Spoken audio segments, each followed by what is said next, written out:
Naaresto ng mga otoridad ang 12 katao na sangkot sa ilegal na operasyon ng paihi sa isang warehouse sa Barangay Santa Catalina Sur, Candelaria, Quezon, Kamakalawa.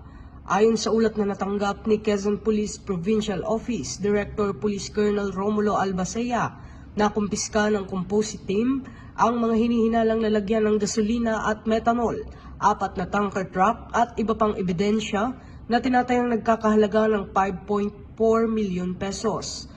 Isinagawa ang operasyon sa bisa ng search warrant na inilabas ng Regional Trial Court Branch 53 sa Lucena City. Kasalukuyang nakakulong ang 12 suspect sa Candelaria Custodial Facility at nahaharap sa kasong paglabag sa Presidential Decree No. 1865 o Republic Act No. 8479 o mas kilala bilang Downstream Oil Industry Deregulation Act of 1998. Ito ang bagong PNP para sa bagong Pilipinas, serbisyong mabilis, tapat at nararamdaman.